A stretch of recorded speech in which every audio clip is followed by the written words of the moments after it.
Michael, dude, we got new details on Splitgate 2, thanks to great Taylor Hill over at Insider Gaming. Let's get into it because there is a lot to unpack.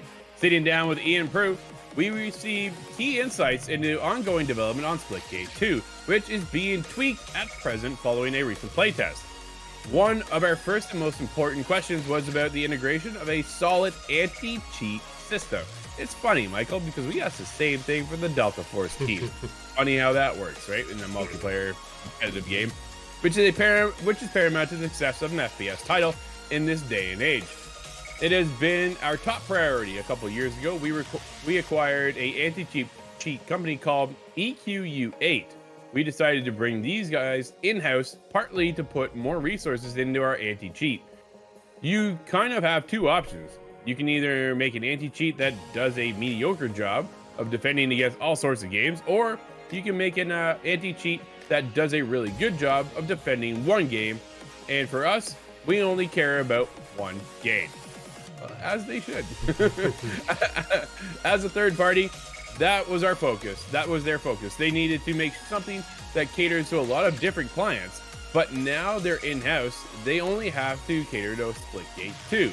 Bringing the anti-cheat solution in-house means that the team doesn't need to rely on regularly cracked solutions like BattlEye and easy anti-cheat. If you've seen the gameplay of Splitgate 2, you'll notice how much it seems to feel like an esports ready game. It takes place in an arena, like a spectator sport, and it boosts the system that lends itself to players assuming roles and competing as a team.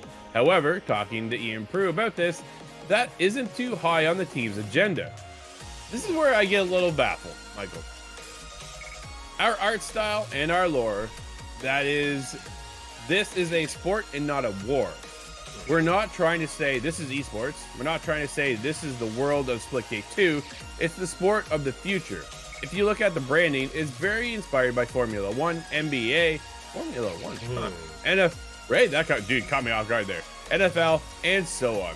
In terms of esports specifically, obviously we made a game that we say is easy to learn but difficult to master, and I think we've hit the balance a lot better this time around.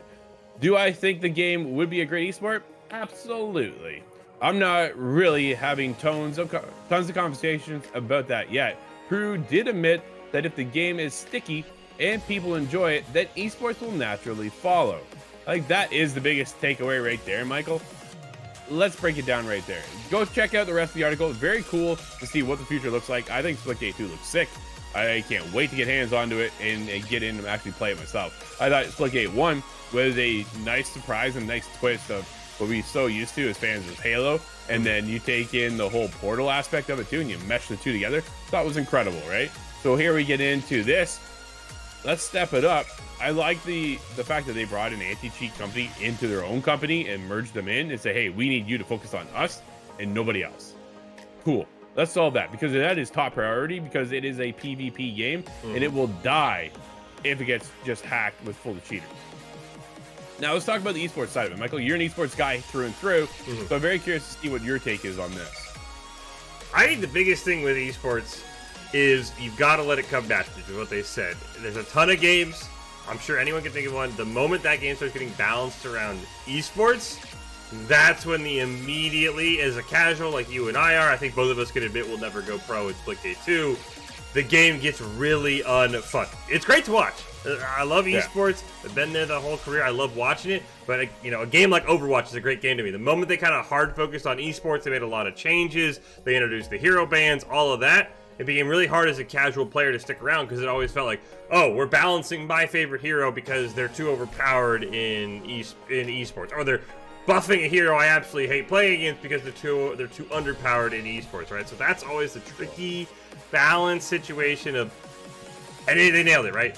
Let's make the game fun. Let's make it enjoyable. Let's make it have this very difficult learning curve, and esports should come naturally. I think that is the best way they ever could have handled it through. I absolutely love that as someone on both sides of the coin. And I will say the anti-cheat thing is someone who plays a lot of Call of Duty, and Ricochet has had a very mixed review. They've got to nail this anti-cheat, because you said it. If this is played with cheaters, played with hackers, every other game, you're like, yeah, okay, that doesn't feel like it was natural. The game's going to be unfun. And also, there's a lot of tricky situations with anti-cheat, right? With Riot, Vanguard has to be encrypted on your computer. People don't like that, so they've got to. I would almost say nailing anti-cheat is almost more important than anything else, right? Make it so it's not invasive. It doesn't have to be on your computer. These leaks don't come out. Oh, this anti-cheat, this kernel level, this anti-cheat does this. That is very important for them. In-house, I love. They just got to make sure they nail it, or Splitgate 2, because you said could just be a disaster of cheaters, hackers, if people don't want to get that anti-cheat because it just feels too invasive. Absolutely. Couldn't agree with you more, Michael. That is the biggest thing, right? I do appreciate the esports side of it. I will never be an esports player, but I do watch certain high levels esports when it comes to, dude, I'm more Mortal Kombat, right? So Evo is a big interest to me. I'm watching right now the Paragon, the PCC League, when it comes to predecessor and how they've mixed over that and brought that in now. And we're talking about predecessor a lot on the show, obviously, right? So when it comes to the competitive level, I love that because I do that here with this as well. I think Splitgate 2 has huge potential to become an esports. Time will tell. I think that's the biggest thing.